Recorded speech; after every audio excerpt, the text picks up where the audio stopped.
আৰু কি লাগে চিন্তা কৰি কওক, আজিয়ে কৈ দিয়ক আৰু কি লাগে।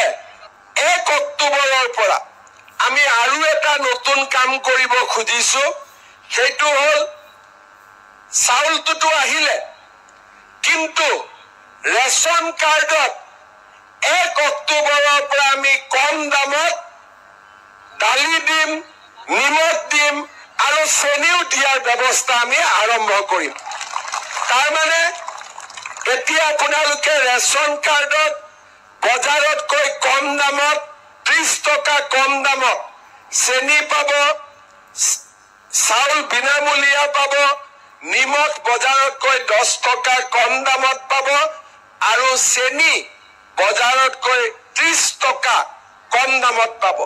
তাৰমানে দুখীয়া মানুহৰ কাৰণে চাউল হল, বিনামূলীয়া চিকিৎসা হল, বিনামূলীয়া কলেজত এডমিশন হল, আমাৰ প্ৰধানমন্ত্ৰী আৱাস যোজনা জিঅ' টেগিং হল, চেনি পালো, দালি পালো, নিমখ পালো।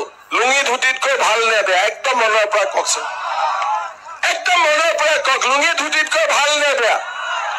যিবিলাক মানুহে আগতে কংগ্ৰেছত ভোট দিছিলে তেওঁলোকেও এবাৰ চিন্তা কৰি চাওক যে আমাৰ আঁচনিবিলাক লুঙি ধুতিতকৈ ভাল নে বেয়া। এতিয়া চাউল হল, দালি হল, নিমখ হল, চেনি হল, আৰু কি লাগে বাইদেউসকলক কওক, আৰু কি লাগে চিন্তা কৰি কওক, আজিয়ে কৈ দিয়ক আৰু কি লাগে।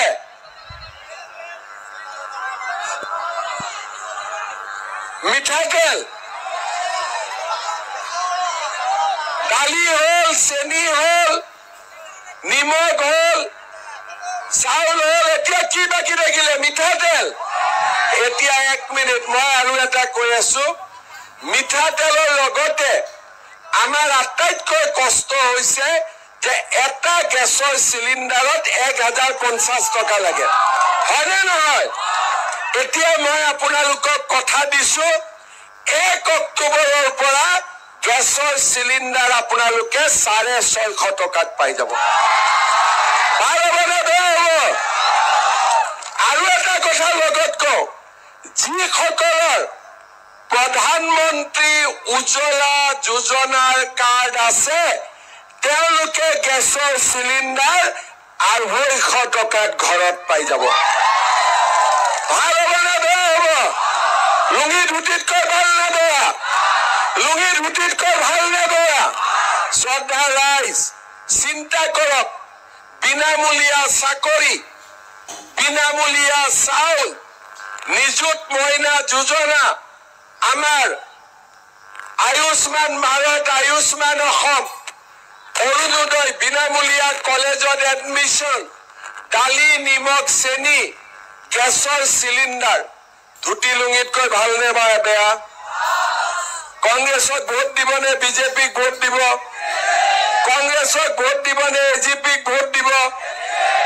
মই মাজে মাজে কংগ্ৰেছী বিলাকক কওঁ, তহঁতি হাতৰ ছবিটো বাদ দে, লুঙিৰ ছবিতে ইলেকশ্যন খেলা কৰ, হয় নে নহয়? শ্ৰদ্ধা ৰাইজ, এতিয়া মাজে মাজে আমাৰ আইসকলৰ চিন্তা হৈ থাকে 10,000 টকাটোতো বা কেতিয়া পাম, সেইটো চিন্তা আছে নে নাই? আচ্ছা 10,000 টকা লিষ্টত কাৰ কাৰ নাম আছে হাত উঠাওকচোন। এই ল'ৰাবিলাকে নুঠাবি, অকল ছোৱালীবিলাক। বঢ়িয়া। এতিয়া লাগিব নে নাই 10,000টো? লাগিব। ঠিক আছে, মই কেশৱদাক দায়িত্ব দি দিলো, জুন মাহত কেশৱদাই মোক মাতিব আৰু 10,000 টকাৰ চেকটো আপোনালোকক দি থৈ যাম, হ'ব? এতিয়া মে মাহত আছো, জুন মাহত মাতিলে হৈ গল। কিন্তু সিদিনাখন দৌৰা দৌৰিকৈ নাহো, ভাত পানী খাইহে কলিয়াবৰৰ পৰা যাম, হ'ব? এতিয়া মই 10,000 টকাটোৰ কথা কৈছো। কংগ্ৰেছে ভাবে আমি 10,000টো দিব নোৱাৰিম, কিন্তু বিহালী সমষ্টিত আমি 10,000 ইতিমধ্যে দিলোৱেই। এই পঞ্চায়ত ইলেকশ্যনৰ পিছতেই আমি 10,000 টকাটো দি শেষ কৰিম। কিন্তু 10,000 টকাটো নহয়, মোৰ উদ্দেশ্যটো 10ৰ পিছত আমি 25 পাব লাগিব, 25ৰ পিছত আমি 50 পাব লাগিব।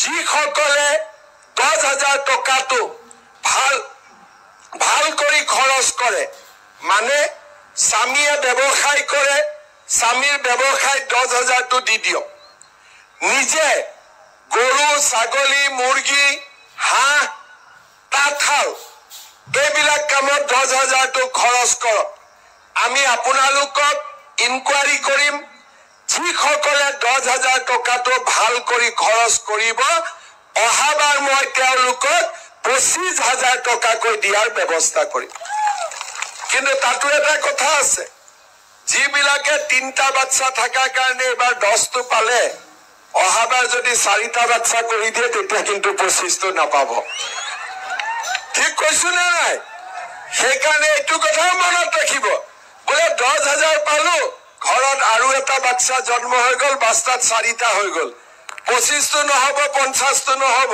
সেইকাৰণে হাজবেণ্ড বিলাকে ভাল কৰি মনত ৰাখিব যাতে বাচ্চা 3তকৈ ওপৰত নাযায় ঠিক কৈছো নে নাই মই আমাৰ মাসকলে 3টাতকৈ নিবিচাৰে কিন্তু আমাৰ দেউতাসকলে কেতিয়াবা 4টা 5টা 6টা 8টা 9টা বিচাৰি দিয়ে গতিকে কি লাগিব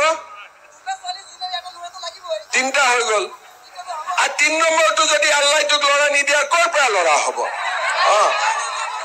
সেইকাৰণে মই কৈছো 3টা 2টা আৰু এটা আৰু যদি জজা হলতো 4টা হৈ যাব ঠিক আছে এতিয়া 10,000 টকাটো পাব 10,000ৰ পিছত 25টো পাব আৰু 25,000টো ভালকৈ খৰচ কৰিলে আমি মহিলাসকলক 50,000 টকালৈকে দিম আজি আপোনালোকে লিখি লওক শ্ৰদ্ধা ৰাইজ কিছুমান মানুহে মোক কয় যে আপুনি মহিলাকে দি আছে আমাক নিদিয়ে এতিয়া এই কথাটো মোক চিন্তা কৰক এটা কথা মোক উত্তৰ দিয়ক যেতিয়া অৰুণোদয় আঁচনিটো ঘৰত আহে কষ্ট কাৰ কমে হাজবেণ্ডৰ কষ্ট কমি যায় নে নাযায় ঘৰখন চলোৱা গেছৰ চিলিণ্ডাৰ যেতিয়া 1,050 টকা জাগাত 650 টকা আহিব লাভ কাৰ হ'ব হাজবেণ্ডৰ হ'ব নে নাই গতিকে কলেজত যদি এডমিশন ললে ছোৱালীৰ যদি পঢ়াৰ খৰচটো চৰকাৰে দিয়ে হাজবেণ্ডৰ লাভ হয় নে নহয় নহলেতো বাপেকে 70 টকা ধাৰ লৈ কলেজত পঢ়াব লাগিব এতিয়া কলেজত মামাই পঢ়াই আছে গতিকে দেউতাক কষ্টটো টকা পইচা বেলেগ কামত ঘৰত লগাব পৰা হৈছে এতিয়া আমি কিমান চিন্তা কৰিছো ক্লাছ 9ত আমি সাইকেল দিছো ছোৱালী যদি কলেজত যায় আমি নিযুত মইনা আঁচনি দিছো এইবাৰ নতুনকৈ আৰু 2টা আঁচনি আমি কৰিব খুজিছো আমাৰ যদি ধনী মানুহৰ ঘৰত যায় লৰা মেট্ৰিক দিব আৰু মাকে লৰাটোক গাখীৰ খুৱাব খোজে লৰাটোৱে গাখীৰ নাখায় মাকে কয় বাবা মেট্ৰিক দিবি গাখীৰ খাচোন লৰাটোৱে কয় কিমান গাখীৰ খাম আৰু মা নাখাও কিছুমানৰ গাখীৰ আছে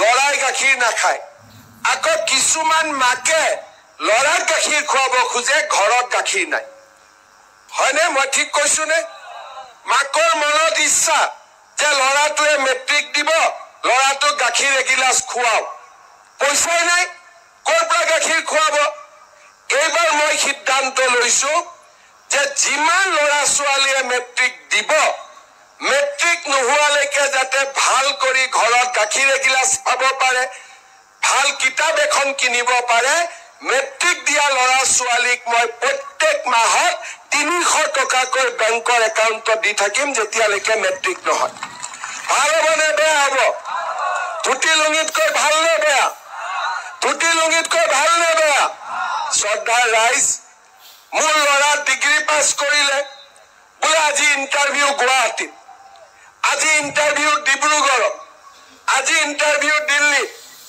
বাপেক মাকৰ পৰা পইচা খুজিব লাজ কৰে ইণ্টাৰভিউ মাৰা নহয় এডিআৰিত যদি আমি ফিজ লওঁ কেণ্ডিডেট 4 লাখ হয় আৰু ফিজ নললে কেণ্ডিডেট 10 লাখ হয় তাৰ মানে ফিজৰ নামত 200-300 টকা দিব আমাৰ বহুতৰ ঘৰত পইচা নাথাকে কাৰণ এটা পৰীক্ষাটো নহয় 8টা 9টা 10টা পৰীক্ষা হয় 300 দি থাকিলেতো আৰু 1000 টকা লাগি গল বহুত লৰাই পৰীক্ষা নিদিয়ে এইবাৰ আমি ঠিক কৰিছো যিমান লৰা ছোৱালীয়ে ডিগ্ৰী পাছ কৰিব সেই লৰা ছোৱালীক 1 বছৰৰ কাৰণে তেওঁলোকৰ বেংক একাউণ্টত মই প্ৰত্যেক মাহত ২৫০০ টকাকৈ জমা দিম আজি আপোনালোকে চিন্তা কৰক 9ৰ চাইকেল ক্লাছ 10ৰ লৰা ছোৱালীক মাহত ৩০০ টকা